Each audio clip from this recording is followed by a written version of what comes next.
face aux acharnements politico-anarchiques, aux machinations néocolonialistes et de cabales de toutes sortes qui reposent sur rien d'objectif et de fondamental et qui visent juste à déstabiliser le régime actuel, le CJSP ne saurait rester inactif, les bras croisés, à ne rien faire et laisser le pays au fantasme des apatrides tel qu'il convient aujourd'hui d'appeler ces gens qui mettent tout en œuvre pour détruire ou écorcher les marches de leur propre pays, juste pour assouvir des intérêts égoïstes et inavoués. Le CJSP ne saurait se confiner encore longtemps dans un mutisme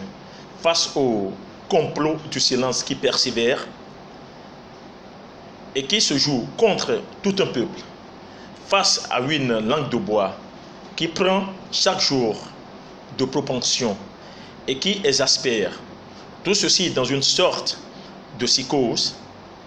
dans une sorte de balai d'effroi, sans fin, pour plonger permanemment les citoyens dans une abysse de psychose et les inciter à une révolte qui ne reposerait sur rien et qui éloigne des réalités des choses.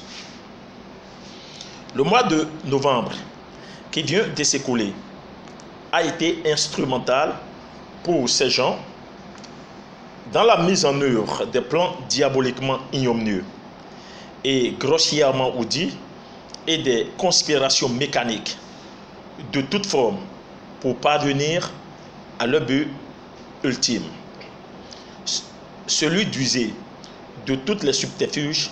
pour renverser un régime démocratiquement installé après le putsch manqué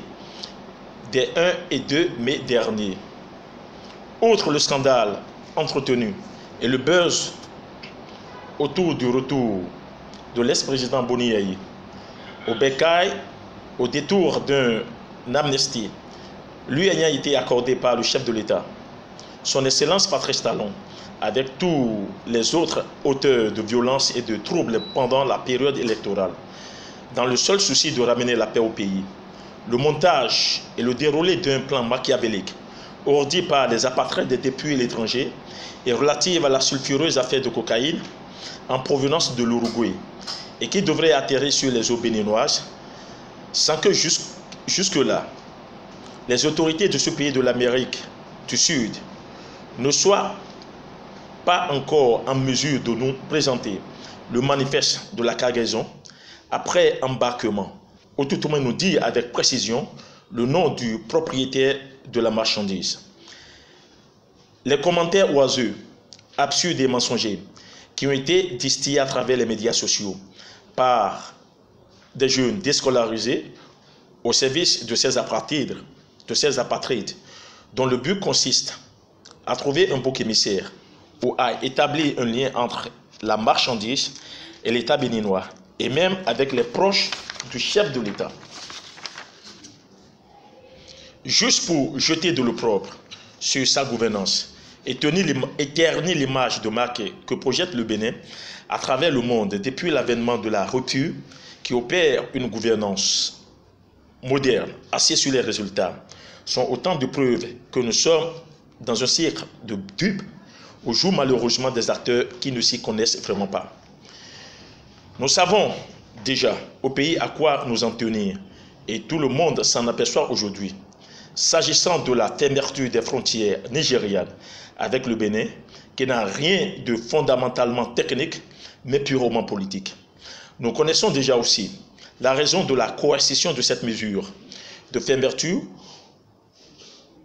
au même mois de novembre contre le Bénin et dont les instigateurs ne sont que les apatrides dont nous parlions depuis, puisqu'ils s'en vantent eux-mêmes. Que le peuple souverain ne s'y méprenne point, car l'heure a sonné pour que tout le monde ouvre les yeux pour comprendre ce que sous-tendent ces acharnements contre le Bénin. L'objectif est clair. Il consiste pour ces gens à maintenir une pression pour entretenir une psychose au sein du peuple, pour détourner son attention des grandes réalisations infrastructurelles en chantier et les profondes mutations politiques et économiques qui sont en cours dans notre pays pour sortir le Bénin de l'ornière et des atermoiements de développement. Le CGSP voudrait ici féliciter le chef de l'État pour son ingéniosité et son pragmatisme à déjouer chaque fois les plans et à garantir aux Béninois quiétude et sérénité. Le CGSP voudrait par ailleurs condamner les agissements de ces Béninois à qui le pays a tout donné et qui aujourd'hui, pour des intérêts personnels et égoïstes, appellent le malheur sur leur propre pays. C'est face donc à ces attitudes sacrément apatrides qu'une parodie d'opposition qu'on a aujourd'hui au Bénin que le CGSP voudrait, ce jour, du rôle de cette tribune, lancer un concept de résistance patriotique et populaire dénommé le patriotisme, notre seule arme au combat. Le CGSP voudrait, à travers cette opération, lancer un appel vibrant et patriotique à l'endroit des Béninois, surtout à l'endroit de la couche juvénile, pour l'amour de leur pays et pour ne point céder aux manipulations et au chantage de ceux-là qui n'ont l'amour du pays que leur propre intérêt. À travers ce concept, le CGSP compte mener dans les tout prochains jours une vaste campagne de sensibilisation sur le patriotisme, les devoirs de citoyenneté à travers des groupes cibles.